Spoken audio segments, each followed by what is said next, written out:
Maharashtra today news में आपका स्वागत है।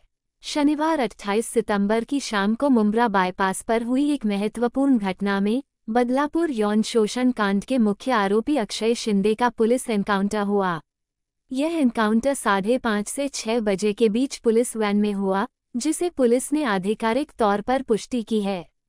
ये घटना मुंब्रा देवी मंदिर के पास बाईपास के एक हिस्से पर घटित हुई, जहां अक्षय शिंदे और पुलिस के बीच झड़प हुई। इसके बाद अक्षय शिंदे के पिता अन्ना शिंदे ने हाई कोर्ट में याचिका दायर की। उनके वकील एडवोकेट कटन अवरे ने मुंब्रा बाईपास पहुंचकर घटनास्थल का निरीक्षण किया, जहां उन्होंने तकनीकी साक्ष्य जैसे कि सीसीटीवी फुटेज की जांच की और तस्वीरें लीं। मीडिया ने इस पूरे दौरान उनका पीछा किया और उनसे जानकारी लेने की कोशिश की। अंततः एडवोकेट नवरे ने मीडिया से बात की और इस घटना के बारे में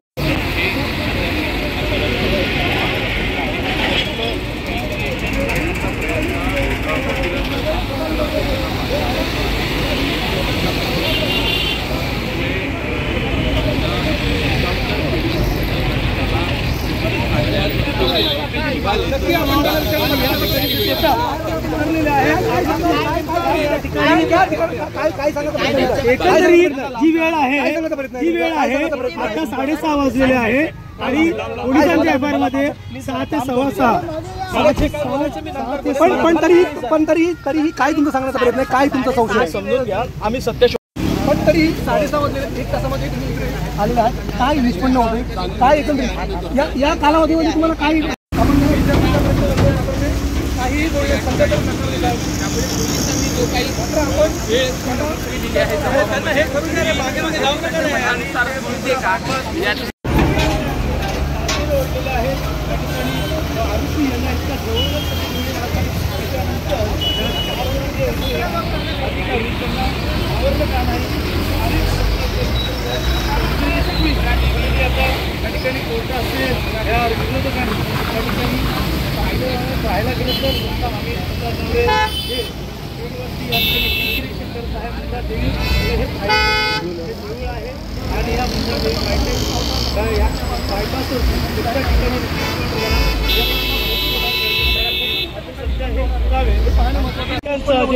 आपल्या मोबाईलमध्ये आणि एक तासामध्ये तुम्हाला काय समजलं, कोर्टामध्ये तुम्हाला काय समजलं तर एव्हिडन्स आता या ठिकाणी एव्हिडन्स सर्व आपल्या ठिकाणी गोळा करत आहे। मला काय वाटतं नक्कीच या ठिकाणी निष्पन्न होती आहे का है जो पुलिस ने अपनी एफआईआर में अक्षय शिंदे के खिलाफ जो एफआईआर रजिस्टर किए, वो जो थियरी है वो थियरी में कितनी सच्चाई है वो सच्चाई ढूंढने के लिए मैं ये पूरा रिकोर्स किया, रिक्रिएशन किया है। It is a part of my professional ethics में ये सब जो है सच ढूंढने की कोशिश कर रहा हूँ, क्योंकि मेरी जिम्मेदारी है being an officer of the court, सच्चाई जो है वो कोर्ट के सामने रखनी है। ना मुझे आरोपी डिसीज जो है था उसके साइड से, ना मैं पुलिस के साइड से। मेरा काम है कि सच कोर्ट के सामने रखना, और जो चीज़ें मुझे एक प्रैक्टिकली एक being an officer of the court Maine reveal की है वो कोर्ट के सामने रखना, ये मेरा जिम्मेदारी है। और जो भी आपके सवाल है, अगर इसके केस के सिलसिले में अभी मुझे क्या मैंने पाया, अगर मैं ये चीज़ अभी बताऊंगा तो कोर्ट के सामने मैं कुछ नहीं बता पाऊंगा। आप मेरे पत्रकार भाइयों मेरी बात समझ के लीजिए, मुझे समझ लीजिए।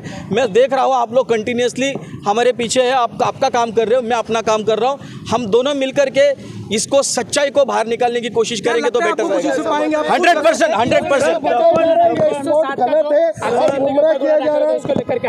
उसी के सिलसिले में क्राईमचा वेगळा स्पॉट होता, आता तुम्ही मुंब्रा देवी पायथ्याशी आलात, हा एकंदरीत कुठं झाला हा प्रकार? एक्झॅक्ट जे आहे आता जे माझ्या माहितीप्रमाणे जो स्पॉट आहे तो हा स्पॉट आहे, म्हणून त्या अनुषंगाने मी इथे पाहणी केलेली आहे। फक्त मी आता एवढं सांगू शकतो, सीआयडी बाबत मला माहिती नाही। जागा मिळाली त्या संदर्भात तुमचं काय बोलणं झालं? सरकारने सांगितलंय की जागा देऊ म्हणून, सरकारने सांगितलंय जागा देऊ, सोमवारी सुनावणी आहे। जर त्यांनी सरकारने जागा नाही दिली तर सोमवारी आम्ही योग्य ती स्टेप्स घेऊ कोर्टासमोर। सर आता जी